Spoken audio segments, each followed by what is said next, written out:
अब हम बड़ा मकान लेंगे। यहाँ इस घर में ना तो सामान रख पा रहे ना ही कुछ सजा पा रहे। सही कह रही हैं जीजी आप। आपको पता है मेरी सहेलियों ने बड़ा सा मकान लिया है, वो भी शास्त्री नगर वाले एरिया में। अरे अलग से स्टोर रूम, 3 बाथरूम और ऊपर 2-2 छत भी है। बोलो। वही तो बात है ना, जब मैं इस घर में शादी करके आई थी तब तो सिर्फ हम 4 ही लोग थे, लेकिन उसके बाद रेवा हुई, उसके बाद तुम्हारी शादी हुई, घर में लोग बढ़ते गए लेकिन मकान तो उतना का उतना ही। हाँ, अब तो मेरा मुन्ना भी आ गया है। उसका ही कितना सामान रखना होता है, उसके कपड़े, खिलौने, उसका झूला और भी बहुत कुछ।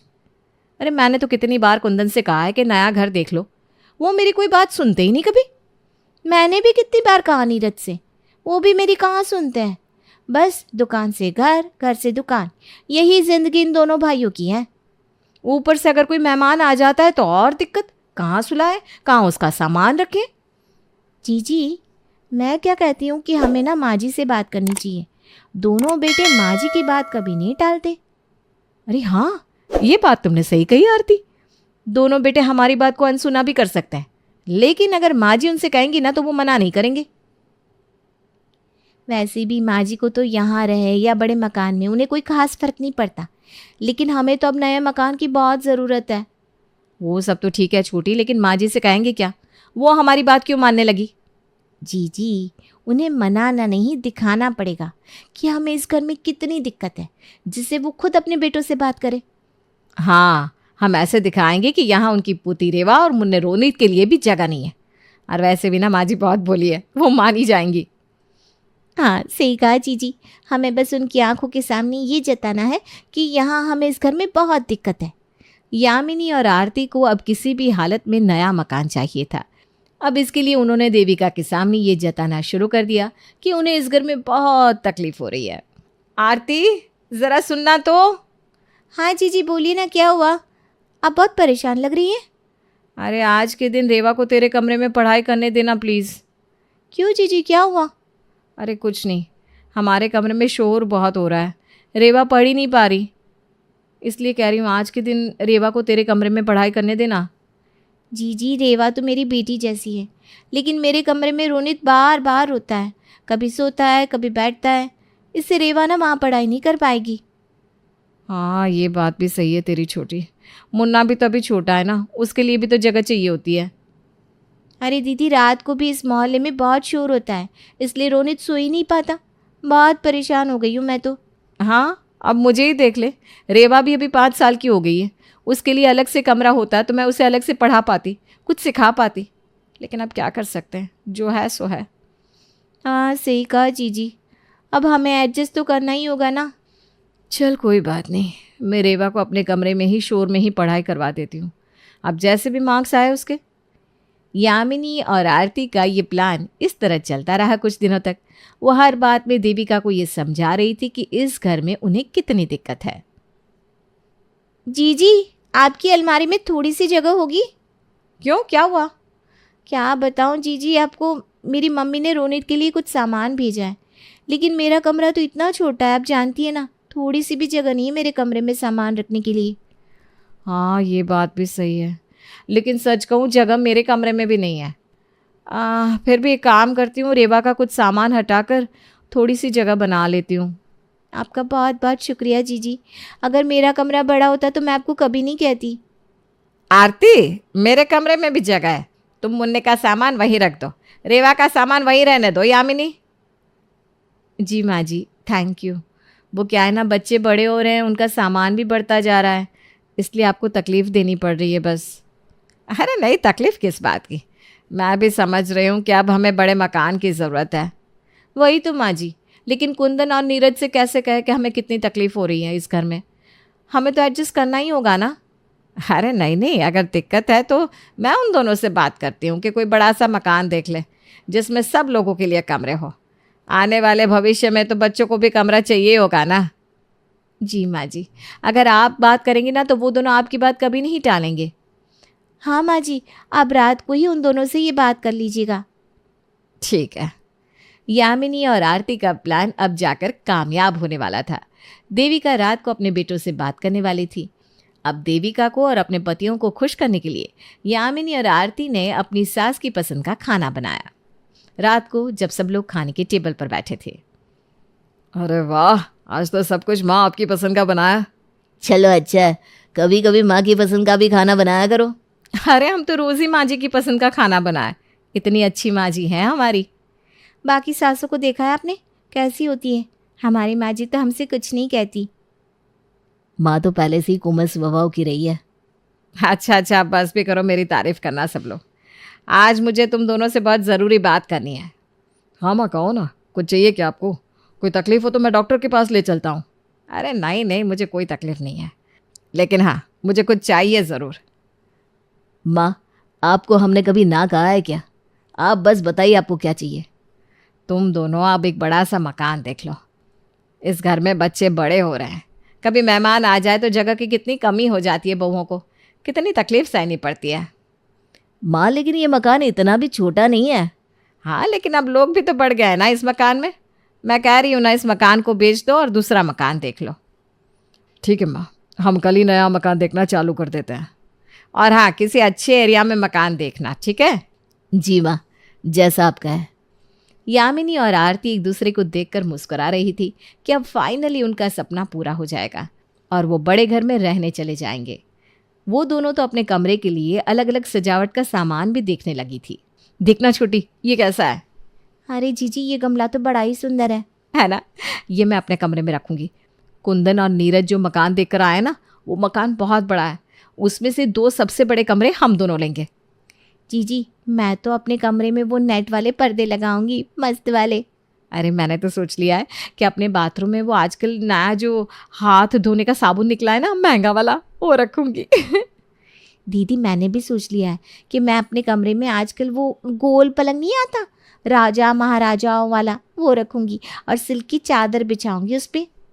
बस अब जल्दी से कुंदन और नीरज वो मकान का सौदा कर दे, इसके बाद तो हमारी चांदी ही चांदी है।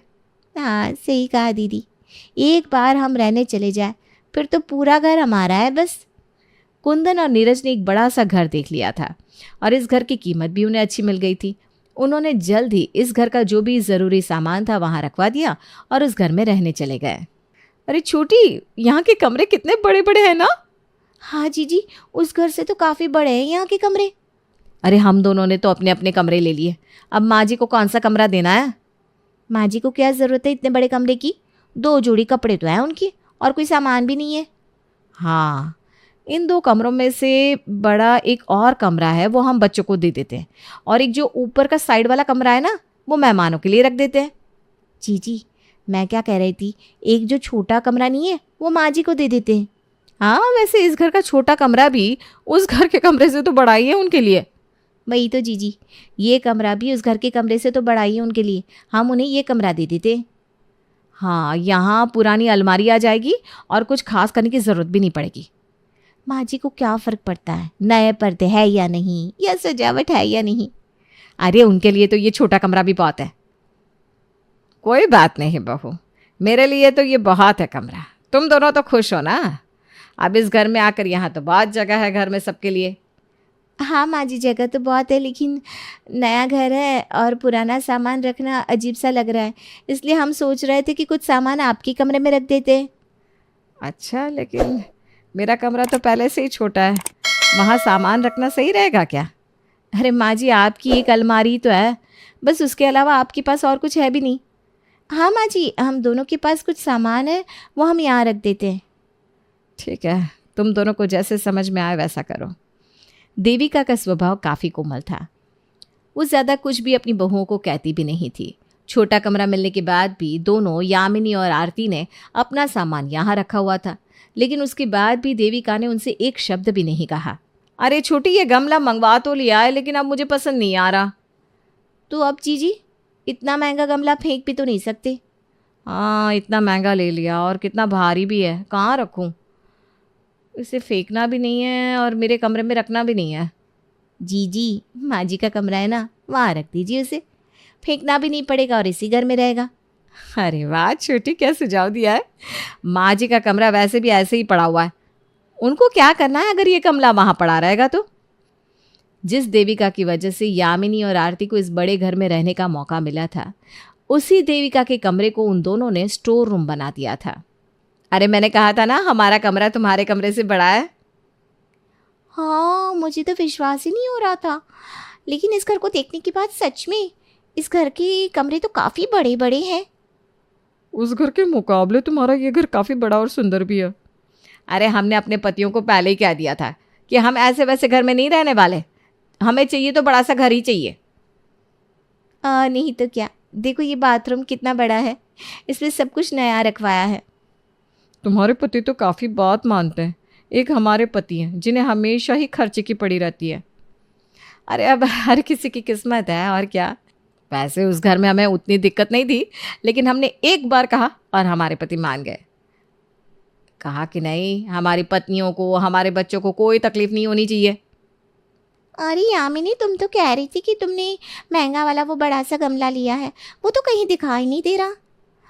हाँ लिया है ना जीजी ने, वो ना माँ जी के कमरे में रखा है। अच्छा, अपनी सास का कमरा भी तुम दोनों ने खूब सजाया है।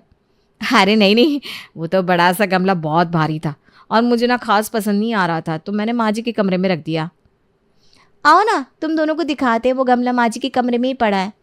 आरती और यामिनी अपनी दोनों सहेलियों को लेकर देविका के कमरे में आती है, जिस कमरे को उन्होंने सामान से भर रखा था। अरे माँ जी, यहाँ मैंने वो बड़ा सा गमला रखा था, कहाँ गया? हाँ बहू, मैंने वो उसे थोड़ा साइड में कर दिया है। वो रहा, देख, मुझे बाथरूम जाने में ना तकलीफ़ हो रही थी, और भी तो कितना सामान है ना यहाँ, इसलिए। अरे माँ जी, आपको पता भी है कितना महंगा गमला है ये? आपको क्या ज़रूरत थी इस गमले को हाथ लगाने की? अगर टूट फूट जाता तो? और आपके कमरे में सामान है तो क्या हुआ? आपको कमरे में काम ही क्या है? कितना महंगा गमला है ये, आपने इसे इधर साइड में रख दिया। बहू, ये बीच में पड़ा था तो मुझे बार बार लग रहा था, इसलिए बस मैंने। माँ जी, फिर आपको देखकर चलना चाहिए। तुम्हारी हिम्मत कैसे हुई मेरी माँ से ऐसे बात करने की? वो तो मैं बस। ये क्या हाल बना रखा है तुम दोनों ने माँ के कमरे का? तुम दोनों ने अपने लिए बड़े बड़े कमरे ले लिए और माँ को इतना छोटा वाला कमरा दे दिया। उसके बाद भी तुम दोनों ने उनके कमरे को स्टोर रूम बना रखा है। ना माँ के कमरे में अच्छी लाइट्स है, ना पर्दे, ना ही कोई सजावट। तुम दोनों को ये घर माँ की वजह से मिला है। हम दोनों तो मनाही कर रहे थे इस घर के लिए। माँ ने कहा कि ये घर तुम दोनों को पसंद आएगा, इसलिए उनके कहने पर तुम दोनों के लिए ये खरीदा हमने। हम दोनों दुकान में बिजी क्या हो गए? तुम दोनों ने माँ को ये छोटा कमरा देकर उनके साथ ये सलूक किया। कह रही थी हमारे पति हमारी सुनते हैं। अच्छा यामिनी, आरती, हम चलते हैं। अब हम अभी खाली कर देते हैं कमरा। हाँ, अच्छे से सजा भी दे दे। अभी के अभी खाली करो ये कमरा और अच्छे से सजाओ, नहीं तो तुम दोनों को तुम्हारे बड़े बड़े कमरे भी खाली करने पड़ेंगे, समझी? अरे कुंदन, गुस्सा छोड़ दे बेटा, मैं ठीक हूँ यहाँ, मुझे कोई दिक्कत नहीं है। तुम चुप करो माँ, इन दोनों से कुछ कहती नहीं ना, इसलिए ये तुम्हारा गलत फायदा उठाती है। माँ जी, आप बैठिए ना, हम दोनों ये कमरा अच्छे से सजा देते हैं। जल्दी। वैसे किसी ने सही कहा है, कुछ लोगों को बात बातों से नहीं लातों से समझ में आती है ना? आपका क्या कहना है इस बारे में? मम्मी जी, मेरी अलमारी क्यों नहीं साफ की? और तो और, आज मैंने आपको मेरे लिए खीर पूड़ी बनाने को कहा था ना, वो भी नहीं बनाया आपने।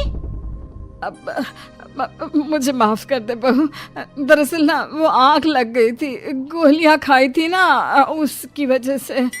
मुझे कुछ नहीं पता, चलिए जाकर मेरे लिए खाना बनाइए, तब तक मैं अपना फेवरेट टीवी शो देखती हूँ। ये है सोनम और इसकी सास निर्मला। निर्मला जो कि एकदम सीधी सादी होती है, जुबान पर हमेशा गुलकंद और मन में सबके लिए भरपूर प्यार, स्वभाव से काफी भोली। वहीं उसकी बहू सोनम जो पूरी की पूरी टेढ़ी होती है। वो ससुराल में हर किसी को अपनी उंगलियों पर नचाती है, फिर चाहे वो उसका पति ऋषि हो, ससुर जी गोपीनाथ या फिर बेचारी सासू माँ निर्मला देवी। लेकिन इस कहानी में ऐसा क्या हुआ जिसके कारण बदल गया सब कुछ? आइए देखते हैं। ये लो सोनम बहू, तुम्हारा खाना। वाओ मम्मी जी, आपके हाथ से बने खाने की खुशबू ही इतनी अच्छी आ रही है तो फिर इसका स्वाद तो माइंड ब्लोइंग होगा ही। सोनम खाना खाने लगती है। तभी वहां पर गोपीनाथ और ऋषि आ जाते हैं। ये सब क्या हो रहा है सोनम? मम्मी की सुबह से तबीयत इतनी खराब है, उसके बावजूद भी तुम उनसे काम करा रही हो। प्रिय पतिदेव, लाउड स्पीकर की तरह चीखना चिल्लाना मुझे भी आता है। आवाज नीचे करके बात करो। और ये मेरी मम्मी जी हैं, इनसे मैं कैसे पेश आऊँ, कैसे इनसे कितना काम कराऊँ, ये सब it's none of your business, okay. और अगर आइंदा से इस बारे में बात की तो पेन के साथ तैयार रहना, तलाक के कागज 1 मिनट में रेडी कर दूंगी मैं। ना जाने किस दिशा में भटक गया था मेरा दिमाग, जो मैंने इस लड़की की शादी अपने बेचारे बेटे के साथ करा दी। आओ पापा जी, अभी अफसोस जता कि क्या फायदा, जब चिड़िया चुग गई खेत, है ना। अच्छा पापा जी, वो ब्रिजवा से मिष्ठान भंडार से आप और ऋषि दोनों जाकर मेरे लिए जलेबियाँ और कुल्फी ले आएंगे प्लीज। और अगर नहीं किया ना मेरा काम तो आपको पता ही है कि ये सोनम क्या चीज है। लाता हूँ मैडम। इस तरह सोनम अपने ससुराल में सभी पर अपना हुक्म चलाती रहती और बेचारे सास ससुर और पति इस ढीठ और टेढ़ी बहू का अत्याचार सहते रहते। मम्मी जी, आज मेरी फ्रेंड्स आ रही हैं घर पर। अच्छा सा कॉन्टिनेंटल खाना बनाना, पूरे घर को ताजमहल की तरह चमका देना, और हाँ, पर्दे भी धो ही डालिए, बड़ी धूल सी हो गई है इन पर। ठीक है बहू, और कुछ? ना ना, इतनी भी पापी नहीं हूँ मैं मम्मी जी, जो एक 50-60 साल की बूढ़ी जान को इतना सारा बोझ वाला काम दे दूं एक साथ। जो काम दिया है ना वही निपटा दीजिए प्लीज, ओके। बेचारी भोली निर्मला घर का सारा काम करती, उसकी तबीयत साथ ना दे फिर भी वो काम करती। सोनम की सहेलियां जब घर पर आती है तब भी सोनम अपने ससुराल वालों से काम ही करवाती है। हाय सोनम, कैसी है तू? हेलो सोनम, शादी की बात तो तेरे चेहरे पर बहुत ही ग्लो आ गया है। लगता है तुझे सास के ताने और पति की बकबक नहीं सुनने मिलती है ना। सही कह रही हूँ ना मैं? एकदम करेक्ट मेरी जान। अरे ससुराल के मामले में तो मैं फुल टू फुल लकी हूँ। इस घर में बस जरा सी धमकी दे दो इन लोगों को, सारे के सारे चुपचाप काम पे लग जाते हैं। और तो और मेरी सास भीगी बिल्ली की तरह मेरी हर बात मानती है। क्या सच में? हमारे तो भाग ही फूटे हैं, लेकिन यार मुझे यकीन नहीं हो रहा, इतना भोला और डरपोक ससुराल भी कहीं होता है क्या? जहाँ हमारे लिए ससुराल जहन्नम है, इसके लिए जन्नत है भाई। नसीब अपना अपना। मम्मी जी, शरबत को रसोई से लाने गई हो या फैक्ट्री से? इतना टाइम लगता है क्या? और पापा जी, आपने मेरी फ्रेंड्स के लिए कुछ खाने को भी नहीं लाया? जाइए जल्दी से बाहर से स्नैक्स ले आइए।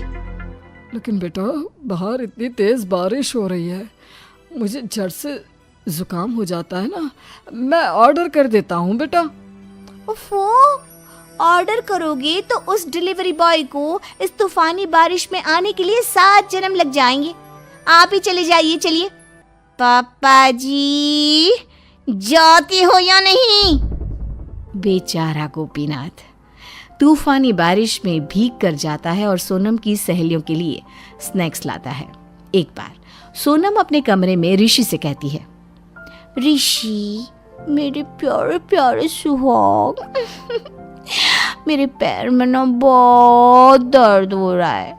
आज दिन भर शॉपिंग मॉल में घूम रही थी ना, फिर शाम में आते वक्त मेले में भी घूमी, इसलिए इतनी सारी मेहनत करके पैरों की नसों की ना गांठ बन गई है शायद, इसीलिए दर्द कर रहा है। प्लीज जरा मालिश कर दो ना डियर। क्या बौखला गई हो क्या? मतलब? अच्छा, तो अब तुम्हें मेरे पाँव छूने में भी दिक्कत है? एक बीवी बराबर अपने पति का पाँव छूती है, कड़वा चौथ को व्रत रखती है, और एक पति। अरे नहीं नहीं, वैसी बात नहीं है सोनम। फिर क्या, ना चाहकर भी ऋषि को सोनम के पैरों की मालिश करनी ही पड़ती है। ऐसे ही अपनी इन बुरी हरकतों से सोनम ने निर्मला, ऋषि और गोपीनाथ के नाक में दम कर रखा था।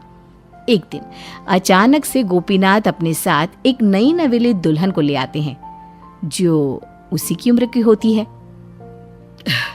वेलकम करो चंद्रिका का। चंद्रिका को देखकर सभी चौंक जाते हैं। चंद्रिका? ये कौन है पापा जी? और आप दोनों के गले में ये वरमाला? पापा, आपने दूसरी शादी कर ली? हाँ बच्चों, मैंने दूसरी शादी कर ली। अब से ये तुम्हारी नई सास है सोनम। आरती की थाल लाओ और स्वागत करो इसका। ये आपने बहुत बुरा किया है जी, मैं आपको इसके लिए कभी माफ नहीं करूंगी। निर्मला रोते रोते अपने कमरे में चली जाती है। वहीं सोनम अपनी नई सौतेली सास के लिए आरती की थाल लाती है और उसकी आरती उतारती है। लेकिन अब कहानी पलट चुकी थी। जहां सोनम सब पर हुक्म चलाती थी, वहां अब चंद्रिका सब पर हुक्म चलाने लगी। आ बहुरानी, कहाँ चली सच सवर के? क्यों? आपसे मतलब? और वैसे भी मैं आपको अपनी सास नहीं मानती, क्योंकि आप मेरी सगी सास की सौतन हो। अच्छा जी, जरा घर के बाहर कदम रख के तो दिखा। नहीं तुझे दिन में तारे दिखा दिए ना, तो मेरा नाम भी चंद्रिका नहीं। मैं एक कुश्ती पहलवान के परिवार से आई हूं। 1 मिनट नहीं लगेगा, पूरे गांव की औरतें आकर तुझे धोबी पछाड़ कर देंगी। अब ये सुनकर तो सोनम डर जाती है। क्या? अब चुपचाप से सारे घर का काम कर।